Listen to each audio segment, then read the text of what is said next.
Se nos han incrementado los delitos que tanto lesionan a la sociedad: el secuestro, la extorsión, el asalto en carreteras, las disputas entre grupos delincuenciales, los enfrentamientos que han sido resultado de aprehensiones o abatimiento de delincuentes. En las últimas fechas, ciudades como Tampico, Reynosa, se ha incrementado la violencia y han generado situaciones de temor en la sociedad.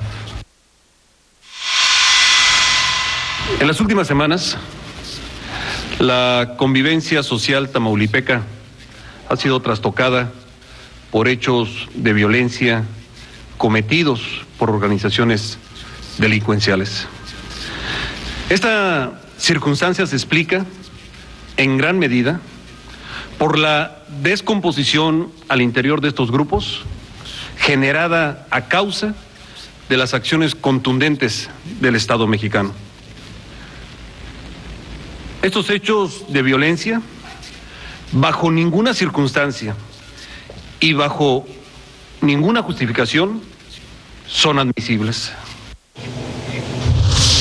Estos son fragmentos de los discursos pronunciados el día de hoy en Tamaulipas al ser anunciada esta estrategia de seguridad Tamaulipas después de varias semanas de una espiral de violencia en este estado de la República Mexicana. Bueno, pues se anunciaron un conjunto de cuestiones que están precisamente englobadas en lo que han llamado esta estrategia de seguridad Tamaulipas. Agradezco mucho a Carlos Flores Pérez, que es especialista en este tema, que es profesor investigador del CIESAS, este Centro de Investigaciones y Estudios Superiores de Antropología Social, que ha escrito, entre otras cosas, un libro que se llama Historia de Polvo y Sangre, Historias de Polvo y Sangre, Génesis y Evolución del Tráfico de Drogas en el estado de Tamaulipas. Carlos, gracias por estar aquí, gracias por compartir esto que has investigado sobre Tamaulipas, sobre el crimen organizado en México y lo que ahora estamos por escuchar de ti. Muchas gracias, Carmen, te agradezco la invitación. Gracias. Saludo a tu auditorio. Gracias y bienvenido. Y gracias a Eduardo Cantú Elías. Eduardo es presidente de Tamaulipas por la Paz. Eduardo es un ciudadano que formó parte de una multitudinaria manifestación por la paz en Tamaulipas este fin de semana, orador único de esta manifestación del fin de semana. Eduardo, gracias por estar aquí, bienvenido. Gracias a ti, Carmen. Un saludo para ti y todo tu teleauditorio. Gracias, Eduardo. Bueno, déjame, si te parece, Eduardo, Carlos, empezar precisamente con esta pregunta. Eduardo, hoy se anunció esto que acabamos de ver un fragmento, la llamada Estrategia de Seguridad por Tamaulipas. Se ha insistido en que se van a reforzar, bueno, acciones de inteligencia, un diseño estratégico para combatir al crimen organizado, todo lo que tú has oído a lo largo de las últimas horas. ¿Cuál es tu opinión de lo que los gobiernos federal y estatal han anunciado el día de hoy para Tamaulipas? Carmen, yo me quedo con muchas cosas positivas del día de hoy. La primera es la aceptación del problema. Eso ya es una ventaja para nosotros como tamaulipecos, que acepten la gravedad del problema. Segundo, que se hayan anunciado que se van a tomar medidas contundentes para abatir este problema. Así que la palabra que yo utilizaría, Carmen, sería que quedamos esperanzados que ya por fin elaboren una estrategia clara y fijen objetivos de corto, mediano y largo plazo, porque este es un trabajo de largo plazo, Carmen. Ha dicho Carlos Miguel Ángel Osorio Chong que la estrategia, esta nueva fase de la estrategia de seguridad por Tamaulipas está montada en 3 ejes. Los leo: desarticular en su composición y operación a las organizaciones delictivas, sellar las rutas de tráfico ilícito de personas, sustancias, armas y dinero, y garantizar instituciones locales de seguridad suficientes, eficientes y confiables. Son los 3 ejes que enumera Osorio Chong. ¿Qué dices? Son 3 ejes que nadie podría rechazar por lo que suenan. Pero el problema, digamos, que señalaría yo es que la mayor parte de las estrategias que hemos visto a lo largo de las distintas administraciones, particularmente la anterior, pero también podremos en alguna medida señalar que la presente se ve afectada también por esto, es que se concentra en el segmento operativo de la delincuencia organizada, es decir, en aquellos personajes que están cometiendo directamente el ilícito en las calles, pero quienes hemos estudiado un poquito de la cuestión de cómo se articula la delincuencia organizada, hemos señalado muchas veces que también hay otro tipo de segmentos muy relevantes, aquellos que le dan protección dentro de las instituciones federales y estatales, porque esa es una realidad que también es insoslayable, a la luz del estudio histórico del problema, de aquellos circuitos que permiten el blanqueo de la ganancia ilícita y su conversión en los circuitos económicos legales. Esos son factores que no se han atacado con la decisión suficiente probablemente. Y esos son los factores que permiten que este problema se reproduzca y que vemos ahora una nueva edición de una expectativa generada por una decisión gubernamental a la cual saludamos y a la cual le deseamos lo mejor, pero que sin embargo no es la primera que hemos escuchado en una condición de extrema violencia que ha sufrido ese Estado, por lo menos desde 1998, ¿no? Eduardo Cantú, el gobierno federal dice que las acciones operativas de esta estrategia se van a concentrar en 4 zonas. Habla de la frontera, por supuesto, donde están los municipios de Reynosa, Río Bravo, Vallehermoso y Matamoros. Habla de la costa, que agrupa Altamira, Tampico y Madero. Habla de la zona centro, que incluye los municipios de Llera y Victoria, y la zona sur, que es Antiguo Morelos, Nuevo Morelos y El Mante. Esas son las zonas, Eduardo, que como ciudadano y como presidente de Tamaulipas por la Paz han visto recrudecida la violencia, especialmente en los últimos años, o es ahí donde las últimas semanas, o es ahí donde los últimos años es que se ha concentrado la actividad. Pues finalmente, Carmen, son las zonas donde está el 95-96% de la población de este estado. Entonces, lo que yo te pudiera decir es que está muy bien que lo dividan, porque Tamaulipas es un estado muy grande, muy extenso en territorio, y definitivamente la problemática del sur es muy distinta a la de la frontera. Simplemente imagínate, la frontera tiene 17 cruces fronterizos con Estados Unidos. Entonces, yo creo que es, sin ser experto, Carmen, porque yo soy un simple ciudadano que pide paz, pero sin ser experto en el tema, yo creo que es adecuado hacer una división. Bueno, una división territorial, que es básicamente lo que aquí se está exponiendo en la frontera costa, centro y sur. Ahora, dices Carlos, en tu análisis, que se focaliza el asunto a la cuestión operativa, digámoslo así, en relación a lo que va a ser la vigilancia de puertos, aeropuertos, la operación mixta en los puntos carreteros, todo lo que han descrito operativamente hablando. ¿No te es suficiente cuando dicen que habrá uso intensivo de inteligencia como para imaginar que el tema de desmontar la protección política y los circuitos financieros donde corre el dinero criminal no está contenido en estas frases? No necesariamente, puede ser inteligencia de tipo táctico, que es inteligencia que se aplica directamente en la calle contra este tipo de actores netamente operativos, pero la inteligencia, digamos, más estratégica, un poco más sofisticada, no necesariamente va incluida, a menos que se haga una explícita referencia a ello, y a menos que además pues se compruebe con hechos palpables, ¿no?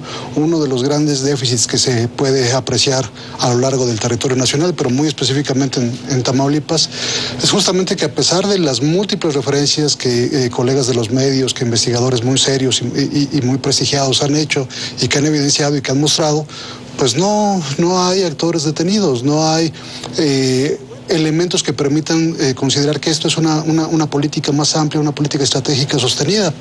En ningún lugar, por detener a líderes operativos, o incluso por darles de baja, ¿no? Se desarticula al fenómeno delictivo en su conjunto, que además es un problema que ha arraigado en esa entidad desde hace décadas. Es un problema que por lo menos se puede rastrear por lo menos hasta los años de 1945-47 y que ha sido omiso el Estado mexicano a lo largo de varias administraciones de desarticular esa dimensión en particular.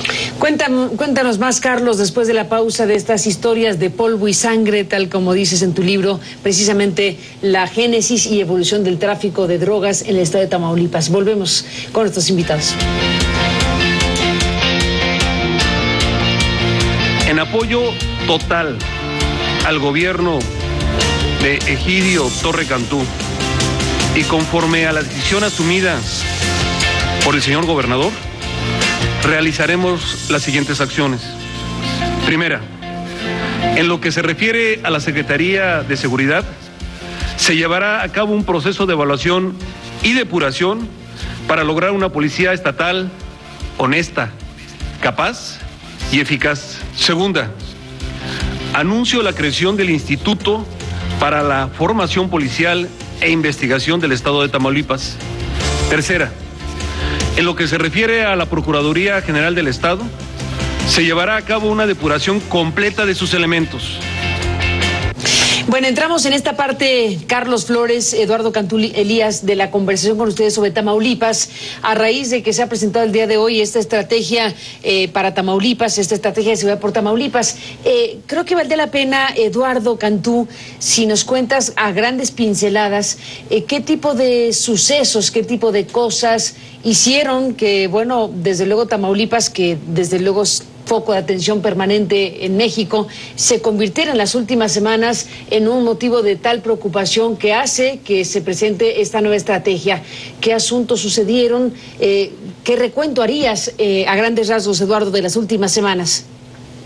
Pues, Carmen, las últimas semanas lo que pasó es que se incrementó el nivel de violencia en las calles, era lo que vivíamos los ciudadanos. El único medio de comunicación que tenemos los ciudadanos son las redes sociales y pues nos avisábamos por redes sociales en qué parte de la ciudad había un problema e inmediatamente mandaban los mensajes y cuando había fotografías mandaban fotografías y entonces pues ya se convirtió esto en un hábito, Carmen, que antes de salir de tu casa primero agarras redes sociales, investigas más o menos, inclusive le preguntas a tus contactos, oigan, voy a salir de mi casa, voy al centro de la ciudad, ¿hay algún reporte? No, pues todo está bien, yo acabo de pasar por ahí. Entonces, los ciudadanos nos hemos ido intentando adaptar a una realidad de la cual es evidente, porque pues queremos salvaguardar la integridad nuestra y de nuestras familias. Los únicos medios de comunicación que tenemos son las redes, dices, Eduardo.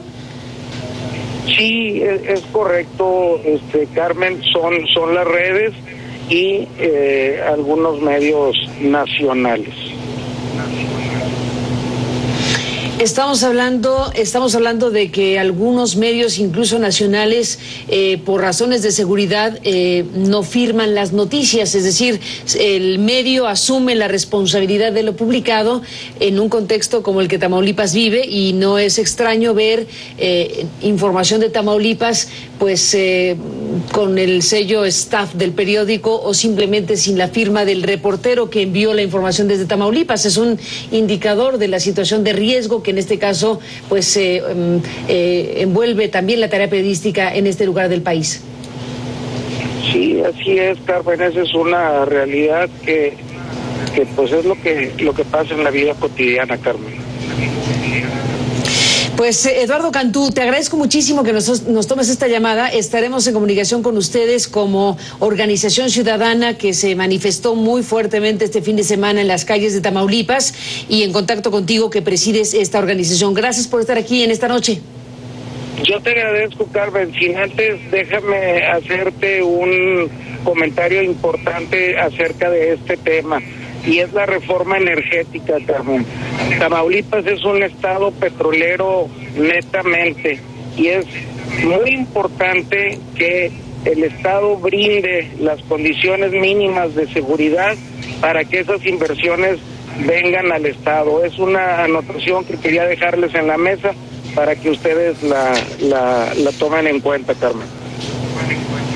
Importante el tema, Eduardo, y lo tomamos aquí para la reflexión obligada. Gracias por estar aquí en esta noche y hasta la próxima. Hasta la próxima, Carmen, un placer. Bye. Gracias, Eduardo Cantú, presidente de Tamaulipas por la Paz. Bueno, buen punto que menciona Eduardo. Hay también este contexto en México donde las reformas en materia de telecomunicaciones, la energética, la petrolera, en fin, todo este conjunto de cosas que se han aprobado el año pasado a la velocidad del rayo, bueno, pues obligan a plantear el tema de la seguridad para el país, para los ciudadanos y para los inversionistas. Deja aquí, Eduardo, esta reflexión. Claro, naturalmente, y una de las preguntas que uno se puede hacer es si en este contexto de violencia, que implica en buena medida también una redistribución de recursos privados, digamos, desde manera muy elemental, cuando alguien llega con un notario y te obliga a que le ceda sus bienes, es una redistribución de recursos. ¿Cuántos de esos actores, me refiero no a los operativos, sino a aquellos que están detrás de este tipo de actores, tienen intereses también de explotar este tipo de recursos? Buen asunto también para tomarse muy en cuenta en este contexto de cosas. Sí.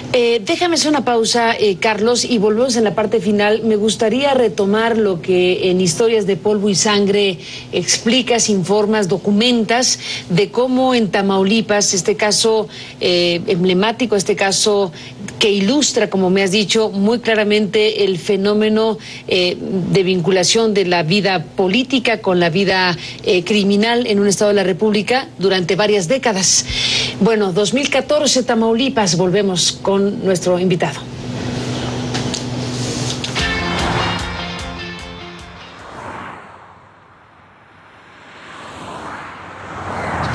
Bueno, entramos en la parte final de la conversación. Carlos, Historias de Polvo y Sangre contiene esta historia de Tamaulipas, contiene las décadas de Tamaulipas. Tú fuiste al Archivo General de la Nación, has visto documentos, has revisado biografías políticas de Tamaulipas, organizaciones criminales.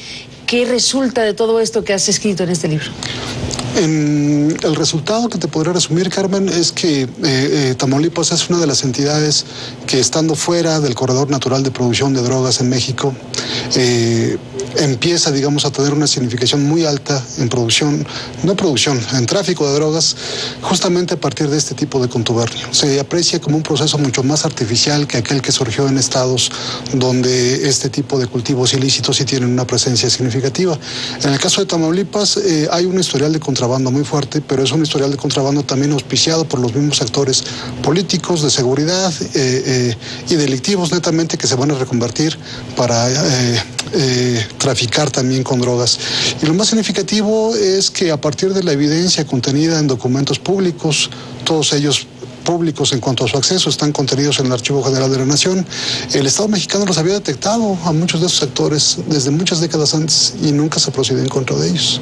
Entonces, cuando uno analiza el desbordamiento institucional que tiene ahorita este Estado, no puede dejar, digamos, de referir este tipo de situación al pasado que ha atravesado, y es un pasado en el cual esta disfuncionalidad del Estado se caracteriza por una desviación del funcionamiento normal de las instituciones a partir de la protección de intereses netamente criminales por actores políticos también. En años más recientes hay dos asuntos importantes vinculados a la política tamaulipeca. Uno, el asesinato del candidato del PRI a la gubernatura, Rodolfo Torre Cantú. Hoy el actual gobernador es el hermano de Rodolfo Torre Cantú, Egidio, que llegó a la candidatura por el asesinato de su hermano, por un lado. Y por otro lado, las investigaciones a Tomás Yarrington, el ex gobernador de Tamaulipas, que en los Estados Unidos hay una investigación abierta. Entendemos que México está haciendo lo suyo en esta materia. Son dos hechos importantes de niveles altos. No queda claro qué hubo detrás del asesinato del candidato a la gubernatura, pero lo dejamos ahí como un tema vinculado a Tamaulipas muy fuerte. Uno de los puntos interesantes que tiene esto que comentas es, por ejemplo, el hecho de que en Estados Unidos la transparencia que existe sobre las instituciones te permite acceder, por ejemplo, a acusaciones penales sobre ciertos personajes. Y hay clara mención de este exgobernador que tú mencionas como receptor de dinero ilegal proveniente del tráfico de drogas, de una organización de los Zetas, ¿no? Entonces, con información en los Estados Unidos revisada por ti. En los Estados Unidos, ¿no? Sí, así es públicamente disponible. Está en la acusación que se realiza en contra de Antonio Peña Argüelles, que es precisamente, digamos, uno de los personajes por los cuales se llegó a vincular penalmente posteriormente a Thomas Yarrington. ¿El mismo circuito? De acuerdo con esta información, el indicio va hacia allá. Es el sentido de la acusación que se establece además por parte de las autoridades estadounidenses competentes, ¿no? Se nos acaba el tiempo, Carlos, para cerrar esta conversación.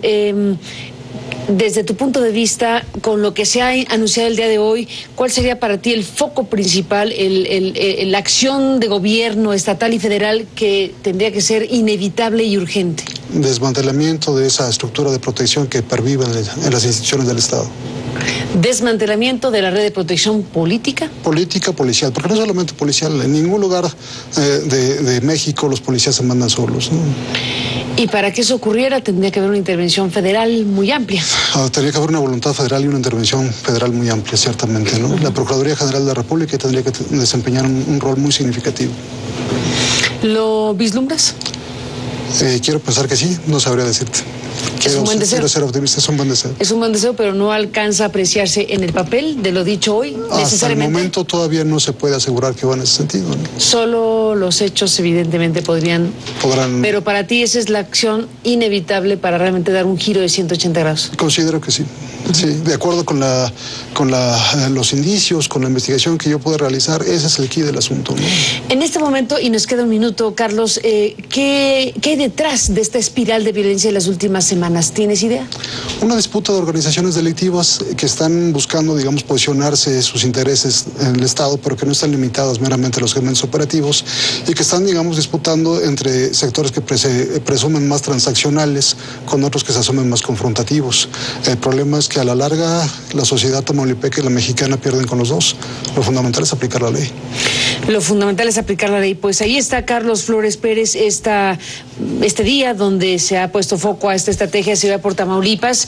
Y bueno, iremos viendo en el camino qué tipo de cosas van sucediendo. Acaban de hacer un operativo, un enfrentamiento donde cayó uno de los fundadores de los Z, el Z9. El Z9. ¿Eso es relevante en estos días? Bueno, es un operador más, pero digamos, no podría uno... ¿Se le identifica como uno de los fundadores? Uno de los fundadores, y uno se pregunta cómo una organización que surgió en 1998 puede seguir teniendo fundadores operando hasta 2014 sin que exista un margen de cobertura para que les permita seguir operando. Es decir, volvemos a lo mismo. Puedes dar de baja a todos los operadores que quieras, mientras no desmanteles el sistema que los regenera, que los reproduce y que vuelve a hacer surgir a otros tantos, el problema se mantiene.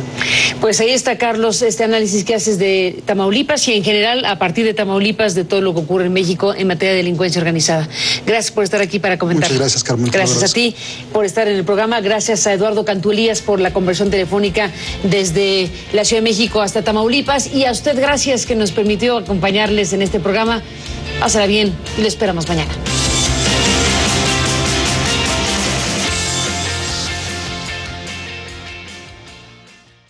No quisiera que se nos fuera el tiempo sin por lo menos un homenaje a quien en Tamaulipas ha organizado esto y encabeza la protesta, porque se está jugando la vida.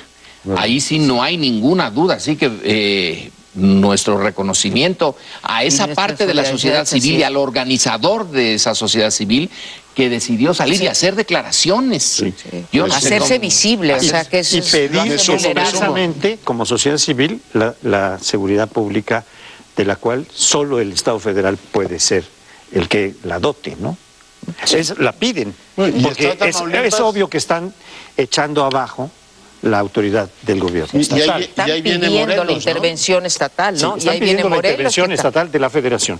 Pero nos hemos tomado ya el tiempo de este bloque, nos vamos. Vamos ahora a Tamaulipas. Allá, familiares de las 3 víctimas de la explosión de ayer en un centro comercial de Reynosa despidieron a sus seres queridos mientras continúan las investigaciones para precisar las causas del siniestro. Mientras tanto, 7 de las 15 personas que fueron hospitalizadas como resultado de las heridas causadas por esta explosión fueron dadas de alta en el hospital regional donde eran atendidas. 3 de los heridos, todos parte de una familia, incluyendo a un menor de 6 meses, se encuentran todavía en estado delicado con graves quemaduras en gran parte del cuerpo, por lo que las autoridades locales están evaluando su traslado a un centro hospitalario en Galveston, Texas, especializado precisamente en tratamientos de quemaduras.